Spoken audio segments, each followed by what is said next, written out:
할렐루야. 오늘 본문의 말씀을 통해서 마지막 때를 살아가는 지혜, 그런 제목을 삼았는데 제목과 절기가 비슷한 것 같습니다. 그래서 12월 이제 마지막 한 달을 우리가 남겨두고 있는데 12월 마지막이라 또 우리의 인생이 언제 마지막을 맞이할지도 잘 모르고 또 주님 오실 날도 언제인지 우리가 알지 못하지만 반드시 끝은 있다. 그래서 우리가 이때를 우리가 어떻게 살아가야 할 것인가 말씀에 도전받을 수 있게 되기를 바랍니다. 올 한 해 이제 마지막 달 왔는데 어떻게 그동안 잘 달려오셨나요? 잘 달려오신 분이라면 잘 마무리 유종의 미까지 잘 거두시고, 많은 아쉬움이 남는 분들이라면 아직도 31일이 남았습니다. 마지막까지 열심히 달려가셔서 원하시는 일들을 잘 이루었으면 좋겠습니다. 미국 캘리포니아에 호스피스 간호사로 수고하는 사람이 있는데 그분이 글을 하나 썼습니다. 최근에 기록한 것인데 마지막 말기 환자들을 돌보면서 그들의 가장 인생에서 후회스러운 것이 무엇인가 자기에게 계속 이야기한다는 겁니다. 그게 뭔가 가장 큰 후회는 지난날 건강하게 보냈던 것에 대해서 감사하지 않은 것에 대해서 많이 후회한다, 그런 얘기를 한답니다. 우리가 이렇게 건강하게 활동하고 있는 것에 대해서 그냥 당연하게 여긴다는 겁니다. 그런데 막상 아파 보니까 그때 참 감사하고 지냈어야 하는데 그런 후회가 밀려온다는 거죠. 또 한 가지, 두 번째 가장 큰 후회가 무엇인가 그랬더니 가장 가까운 사람에게 잘 해주지 못했다는 것에 대해서 많은 후회가 된다고 그렇게 말한다는 겁니다. 그것은 만국 공통인 것 같습니다. 평생 살을 맞대고 살아가는 그런 배우자에게 너그럽게 대해주지 못했다, 그것이 늘 마음에 후회로 남는다, 그런 얘기를 한다는 겁니다. 밖에서는 호인처럼 살지만 집에 와서는 얼마나 그렇게 까다로운지 그랬던 자신의 모습을 뒤돌아보면서 내가 넘지 말아야 할 선을 넘은 것도 참 많고 밖에서처럼 살았으면 괜찮았을 걸, 왜 내 집안에서는 그랬을까, 그런 걸 후회한다는 겁니다. 감사한 것은 이런 글들을 통해서 살아있는 저와 여러분에게 무언가 깨닫게 해주고 아직도 그런 일들을 할 수 있다고 하는 것에 대해서 감사할 수 있는 그런 기회도 되는 줄로 압니다. 아무쪼록 지난 날들 통해서 후회스러운 일 남기지 않도록 건강에 늘 감사하시고 옆에 있는 자녀들이나 배우자들에게 좀 더 따뜻한 말, 그리고 못다했던 사랑 같이 나누면서 그렇게 살아가는 그런 은혜가 있게 되기를 바랍니다. 오늘 우리가 읽는 본문의 말씀은 베드로후서 3장 8절부터 13절까지 말씀인데 중간에 보면 너희가 어떤 사람이 되어야 하겠느냐, 그런 말씀이 있습니다. 어떤 사람이 되기를 원하셔서 이런 말씀을 하셨을까요? 오늘 우리가 기록된 이 말씀을 통해서 베드로 사도를 통해 성령께서 이런 사람이 되라, 그렇게 말씀하고 있는 것이죠. 베드로 전서와 후서는 베드로 사도가 기록한 것입니다. 베드로 후서는 두 번째 서신이죠. 베드로 전서를 보냈고 그리고 베드로 후서를 보냈는데 이 수신자는 누군가? 1절에 보면 보배로운 믿음을 우리와 함께 받은 자들, 보배로운 믿음을 함께 받은 자들에게 이 편지를 쓴다, 그렇게 말씀하고 있습니다. 그러면서 3장 1절로 2절 말씀을 우리가 함께 읽어보겠습니다. 사랑하는 자들아, 내가 이제 이 둘째 편지를 너희에게 쓰노니 이 두 편지로 너희의 진실한 마음을 일깨워 생각나게 하여 곧 거룩한 선지자들이 예언한 말씀과 주 되신 그리스도께서 너희의 사도들로 말미암아 명하신 것을 기억하게 하려 하노라. 아멘. 이 말씀을 통해서 베드로 후서를 쓴 목적을 기록하고 있습니다. 두 가지입니다. 하나는 일깨워서 생각나게 하려고 한다. 그리고 기억하게 하려고 한다. 그 말은 잠들어 있다는 의미도 전제하는 것 같습니다. 이 말씀을 왜 생각하지 못하느냐? 왜 이 생각을 놓치고 있느냐? 그리고 기억나게 하려고 한다고 이 기억을 놓치니까 흔들리는 거 아니냐? 그런 말씀을 전제하고 있는 거 아니겠습니까? 그래서 베드로후서는 일깨워서 생각나게 하고 기억하게 하려고 이 편지를 썼다. 무엇 때문인가? 왜 잊어버렸나? 생활이 지쳐서 주변에 많은 이단들이 거짓 사설을 펼치는데 거기에 현혹되어서 정말 본질을 놓치고 있는 그런 모습들이 사도 베드로가 너무 안타까워서 그거 일깨워주고 그리고 기억나게 하려고 이 편지를 쓴다. 특별히 그 주변 당시에 거짓 선생들이 많이 일어나서 예수님의 재림은 없다는 겁니다. 지금 예수님이 재림이 곧 있다 그래 놓고 지금 세월이 얼마 지났는데 아직도 없는 거 보면 그거 거짓말이야. 그거 없는 거야. 그렇게 말하는 겁니다. 그러니까 성도들이 흔들리는 거예요. 곧 오실 줄 알았더니 시간이 자꾸 연장되고 오늘인가 내일인가 기다려봤지만 자꾸 연장되는 이것을 통해서 사람들이 믿음을 점차 잃어버리고 약해지는 겁니다.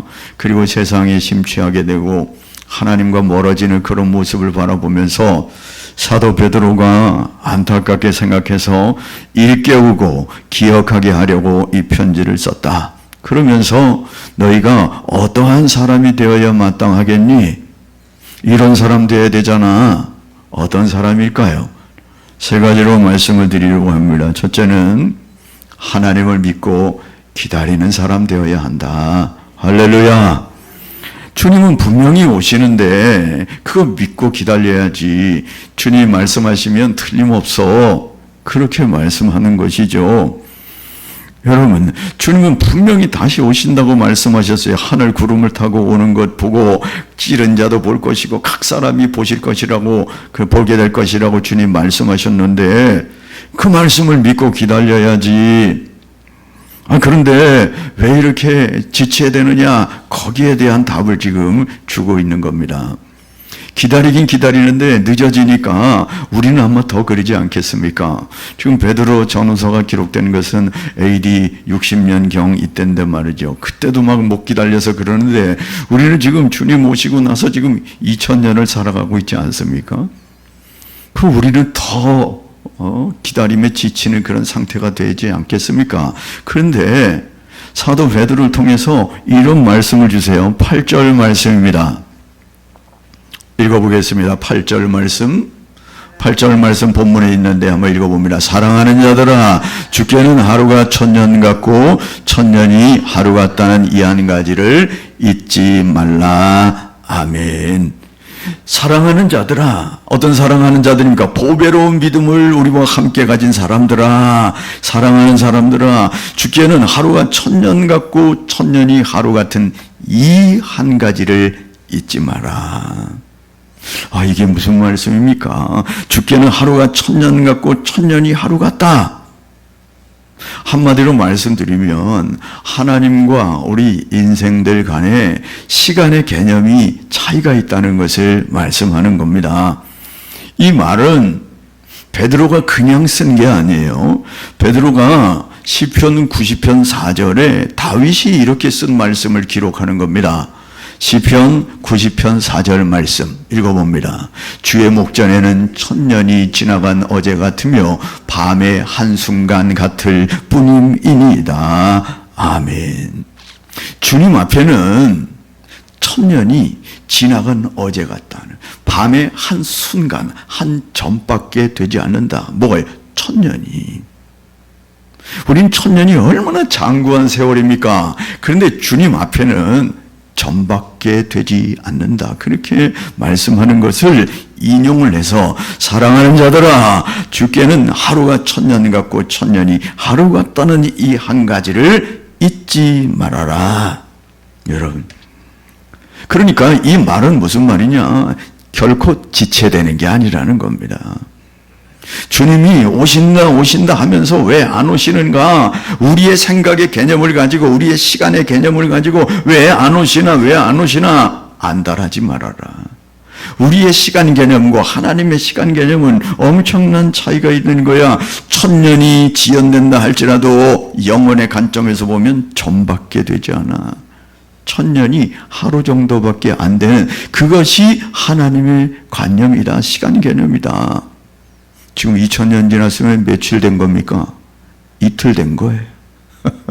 하나님의 관점에서는 이틀밖에 지나지 않았는데 말이지, 뭐가 이렇게 왜 안 오시나 그러냐. 하루라는 이 시간 동안 하나님은 천년의 일도 하루에 하실 수 있는 분이다. 그런 말씀도 됩니다. 여러분, 시간을 누가 창조하신 것입니까? 시간을 하나님이 창조하신 거잖아요. 그러니까 창조하셨다는 것은 시간 위에 계시는 분을 말씀해요. 피조물은 다 그분에 의해서 창조된 것인데, 그분이 그 피조물 모든 위에 있는 것과 같은 원리라는 겁니다. 그래서 그리스도의 재림을 뭐 없다, 안 온다, 이런 이단 사설의 거짓 선지자들에게 현혹되지 마라. 하나님의 개념은 우리들의 시간 개념과 엄청난 차이가 있는 거야. 그렇게 말씀하면서 깨어 있어라. 넘어가지 마라. 그렇게 말씀하는 것이죠. 여러분, 창세기 1장 14절 말씀에 이렇게 되어 있습니다. 하나님이 이르시되 하늘의 궁창에 광명체들이 있어 낮과 밤을 나누게 하고 그것들로 징조와 계절과 날과 해를 이루게 하라. 아멘. 하나님이 24시간도 정하고요, 365일도 정했다는 거예요. 하나님이 해가 뜨고 해가 지는 거, 이건 시간에 의해서 쫙 돌아가도록 하나님이 그렇게 창조하셨다. 징조와 계절과 날과 해를 이루도록 명령하심으로 말미암아 이 온 우주 만물이 그렇게 지어지게 된 것이죠. 그래서 시간은 하나님의 관념으로 볼 때 우리의 관념과 너무 차이가 있는 것이죠. 그래서 인간들은 피조물이기 때문에 하나님이 지어놓으신 이 시간의 지배를 받게 돼 있어요. 반면에 하나님은 창조자이시기 때문에 시간으로부터 자유로우신 분이에요. 그분은 과거, 현재, 미래가 없는 분이에요. 그래서 그분은 영원만이 있는 분이에요. 우리가 생각할 때는 처음이 있고 끝이 있고, 우리가 생각할 때는 태어남이 있고 죽음이 있지만, 그분에게는 과거, 현재, 미래가 의미가 없는 거예요. 영원한 현재만 존재하시는 분이 바로 그분이라는 거예요. 그런데 우리의 시간 개념에 맞추어서 왜 이렇게 안 오실까? 이제 안 오시는가 보다. 여러분, 우리의 시간 개념으로 따지면 우린 지칠 수밖에 없어요. 우린 낙심할 수밖에 없습니다. 우리는 조급해할 수밖에 없습니다. 이 사실을 사도 베드로가 깨우치고 있는 거예요. 내가 이거 깨우치려고 그런다. 주께는 하루가 천년 같고 천년이 하루 같은 이 한 가지, 이거 잊지 말아야지. 우리 시간 개념으로 그렇게 따져서 좌절하고 낭망하면 안 된다. 여러분, 요셉이라는 사람이 우여곡절 끝에 예굽으로 팔려가게 되었고요, 보디발의 거기에서 수종들다가 감옥에 갇히게 됐잖아요.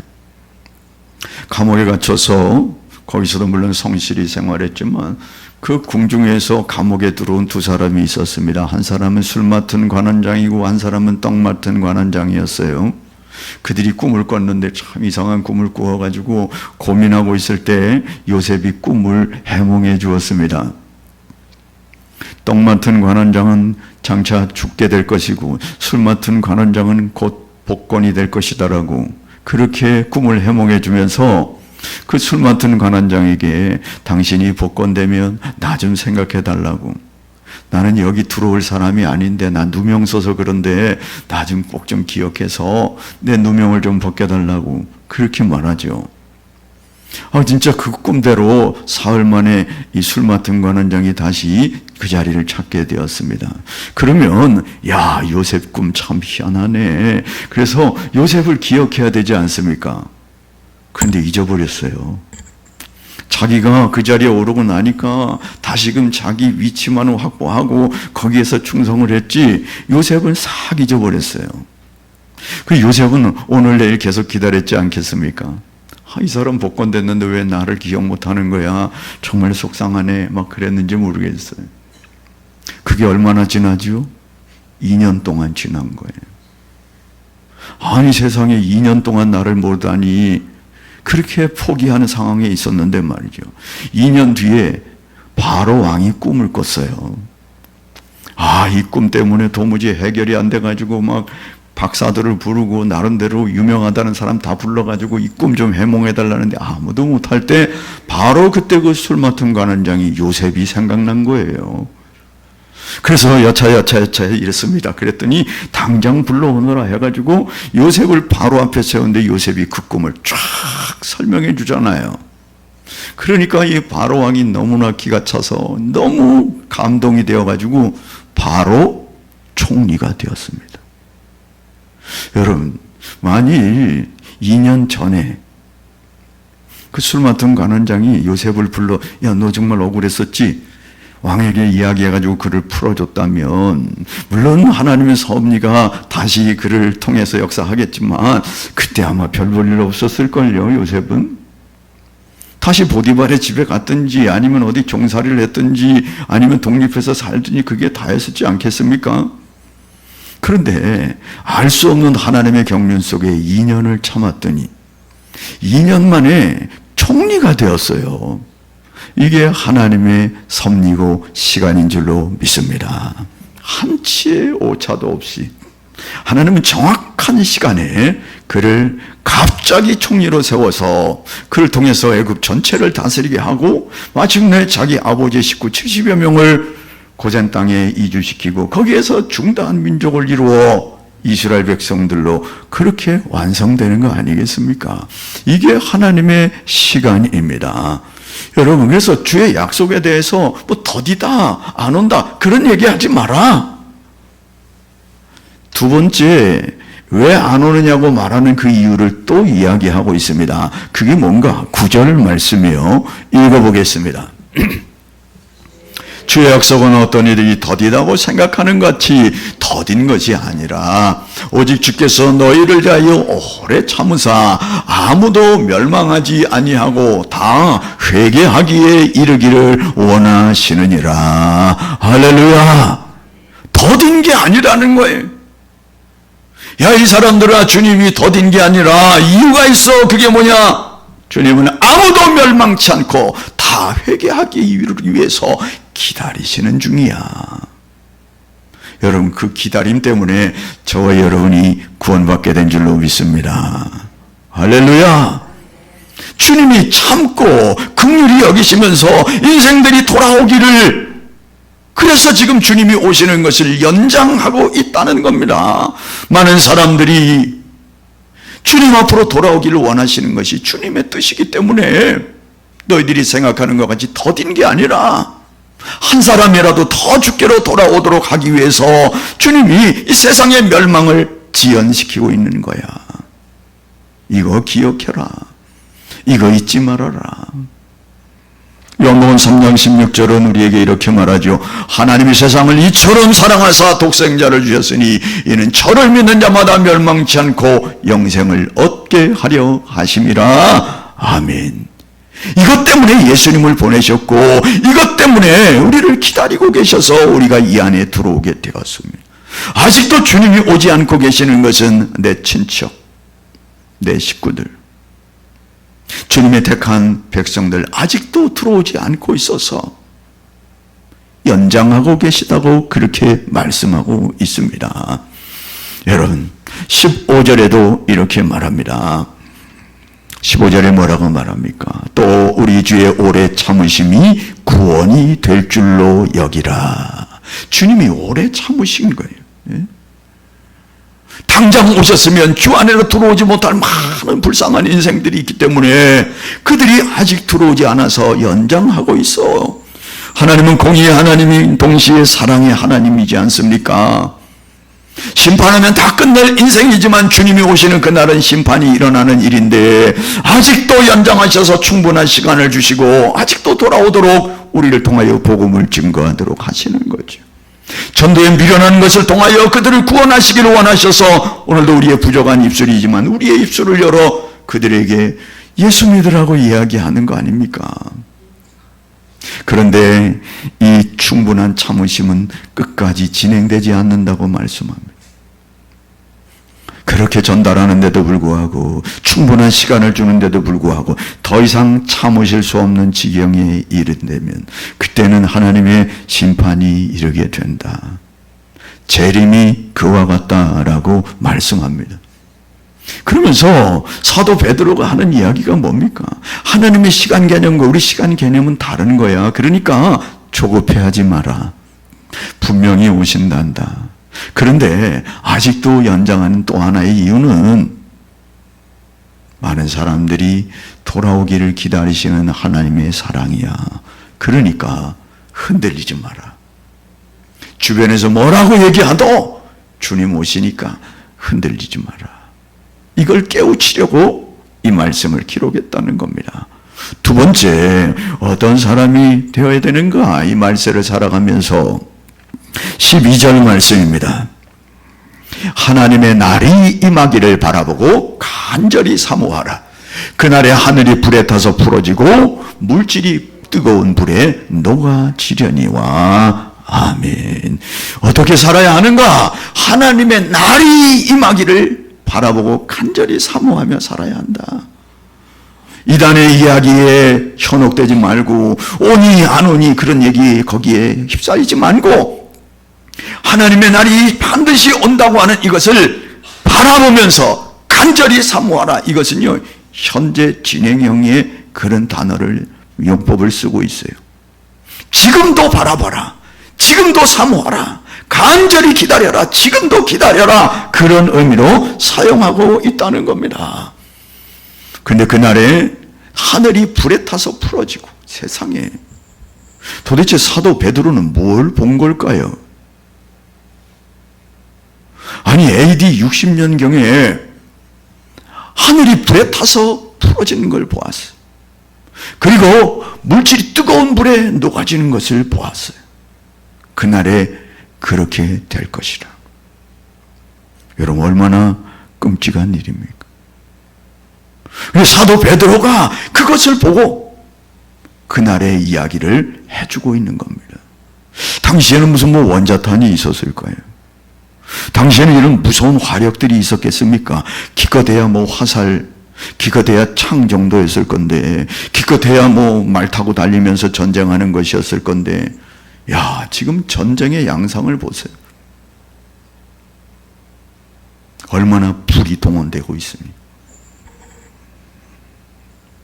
여러분, 핵이 얼마나 무섭습니까? 얼마나 무서운지 일본에 떨어진 거 보면 알지 않습니까? 수십 년, 수백 년이 지나도 여전히 그 영향력이 미쳐지고 있고 철근들이 다 녹아가지고 다 없어졌다는 거 아니에요? 예? 그런데 베드로는 도대체 AD 60년경에 뭘 봐가지고 이런 이야기를 하는 것인지, 그때는 창이나 화살밖에 없었는데 말이죠. 우리는 이 사실이 오늘은 얼마나 실감나게 느껴지고 있는지 몰라요. 그날이 오고 있는 거 아니겠습니까? 여러분, 그러면 우리가 해야 할 일은 뭔가? 사모하고 기다리는 거라는 겁니다. 11절부터 12절 말씀에 이런 말씀을 합니다. 이 모든 것이 이렇게 풀어지리니 너희가 어떠한 사람이 되어야 마땅하냐? 거룩한 행실과 경건함으로 하나님의 날이 임하기를 바라보고 간절히 사모하라. 그날에 하늘이 불에 타서 풀어지고 물질이 뜨거운 불에 녹아진다. 어떤 사람이 되라고요? 거룩한 행실과 경건함으로. 야, 이 사람들아, 지금 그런 이단 사설에 휩싸여가지고 흔들흔들 하면서 주님이 오시니 안 오니 그런데 신경 쓰지 말고 그날은 반드시 임할 것이니까 거룩한 행실과 경건함으로 하나님의 날이 임하기를 사모하고 기다려라. 그렇게 말씀하고 있습니다. 거룩한 행실이 뭡니까? 거룩이라고 하는 이 단어는 거룩할 성자를 쓰잖아요. 거룩, 그 말은 분리라고 하는 뜻입니다. 거룩한 것은 세속적인 것과 분리된 것을 거룩하다고 말합니다. 저와 여러분은 뭐라 하죠? 성도라 합니다. 거룩한 물이라는 거예요.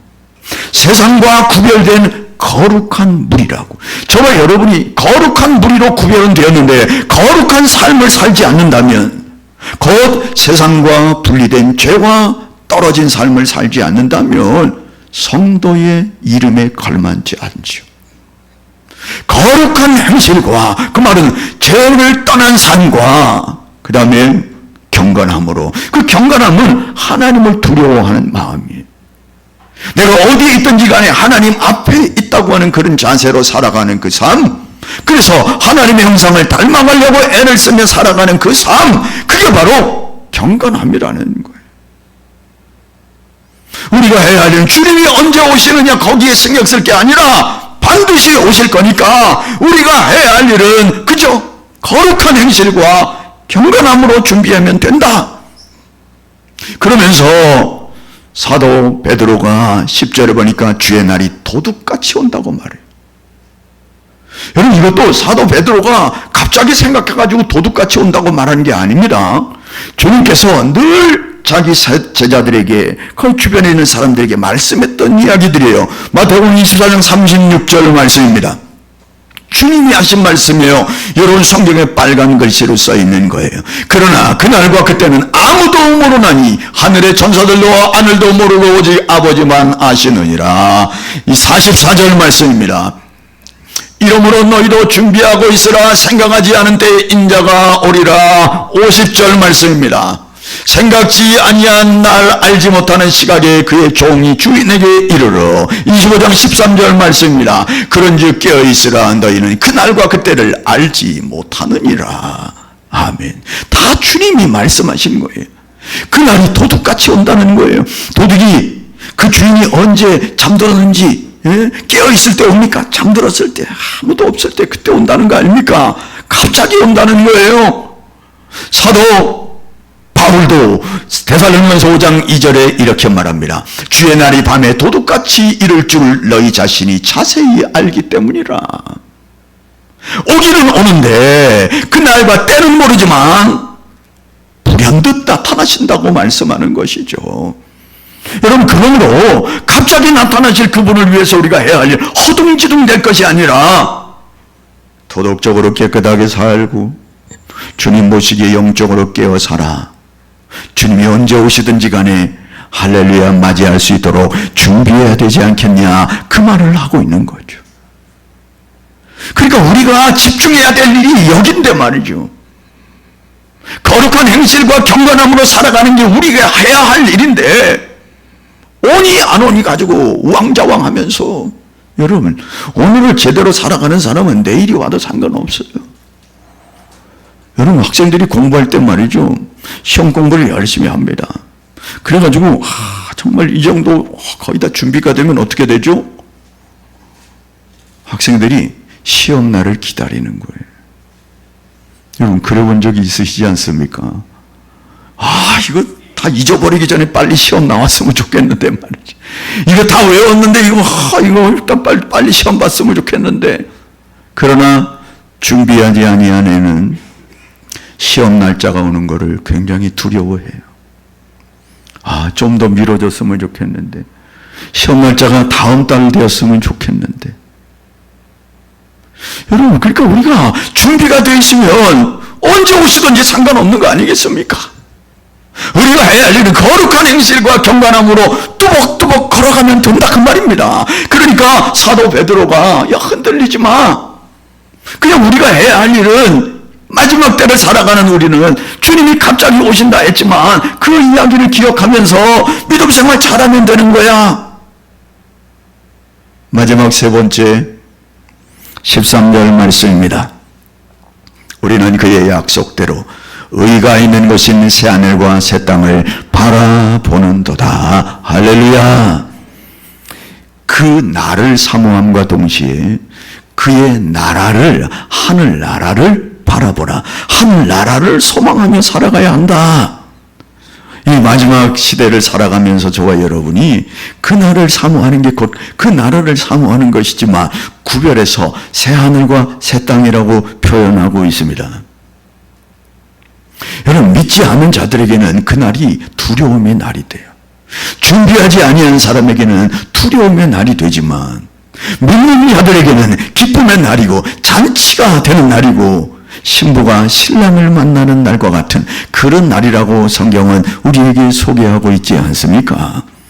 여러분, 이 소망으로 살아라.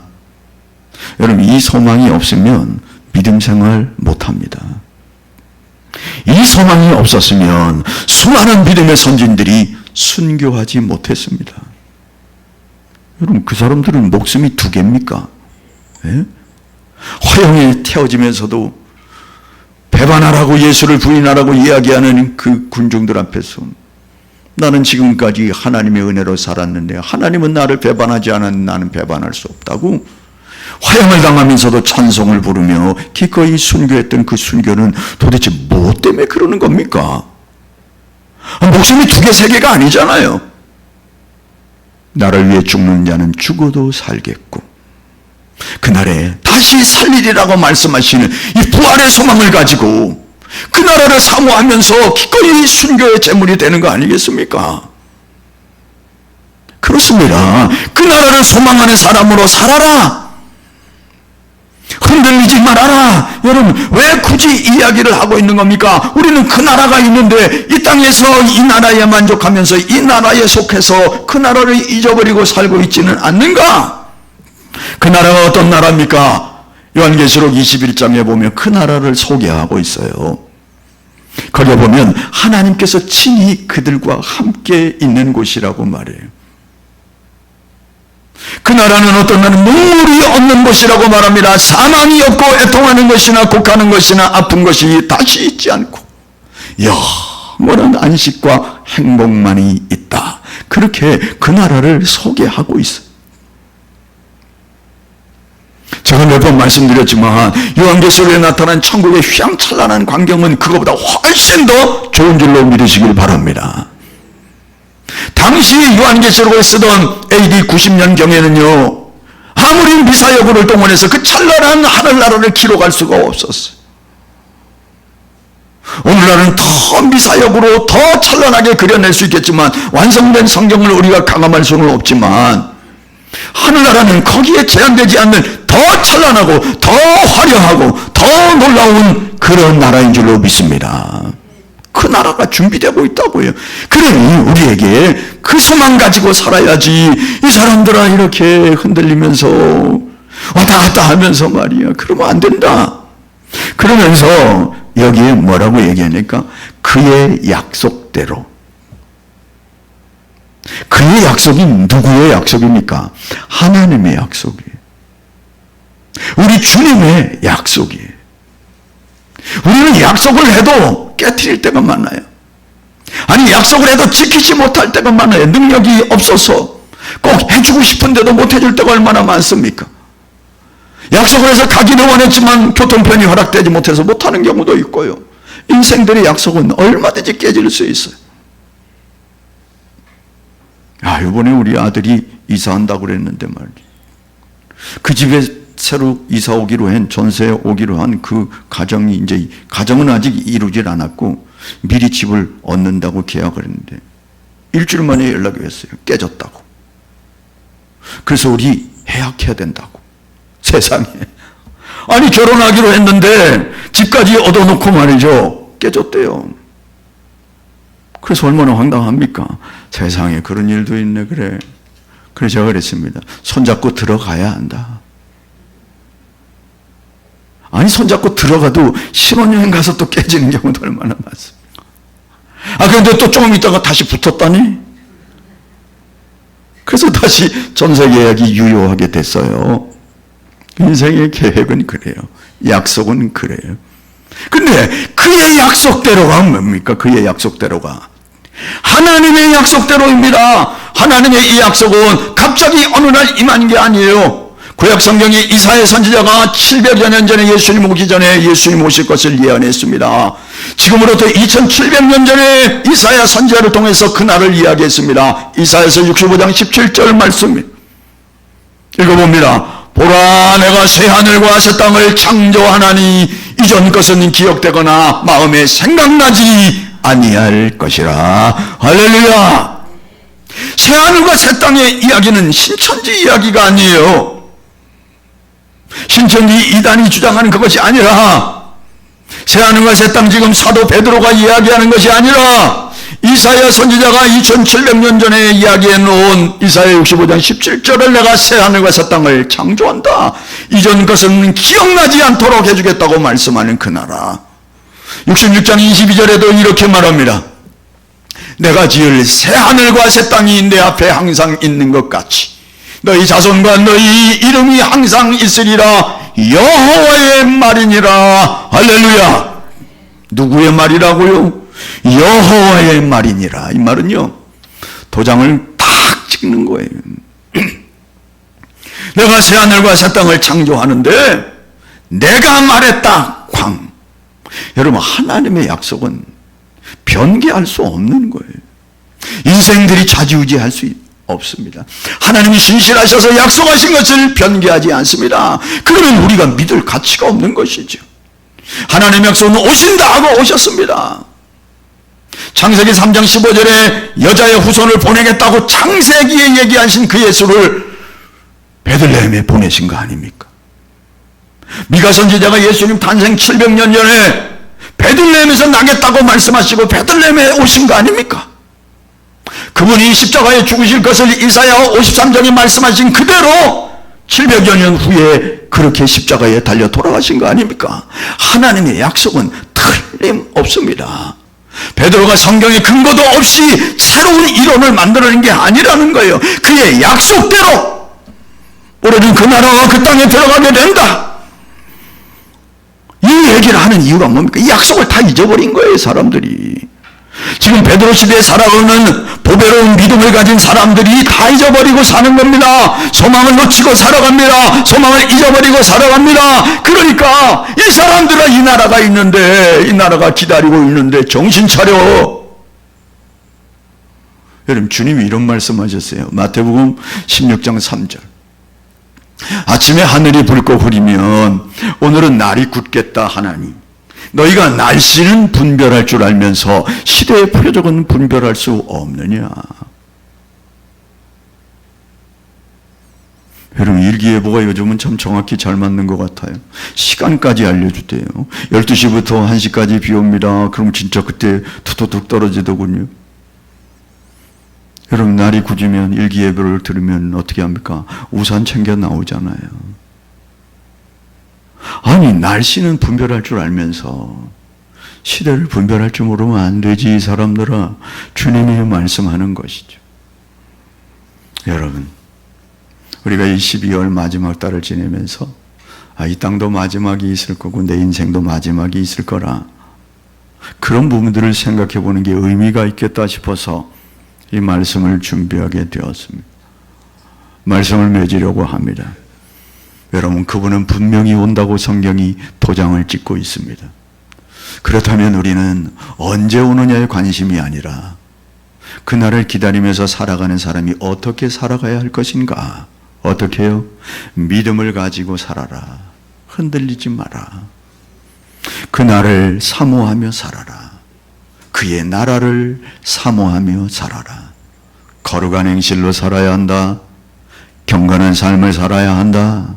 그렇게 말씀 주시고 있습니다. 혹시 잊어버린 저와 여러분에게 다시 한번 그 나라를 상기시키면서 다시금 우리의 신앙의 온 매무새를 만지면서 제대로 걸어가라고 말씀하시는 주의 음성인 줄로 믿습니다. 찬양하겠습니다.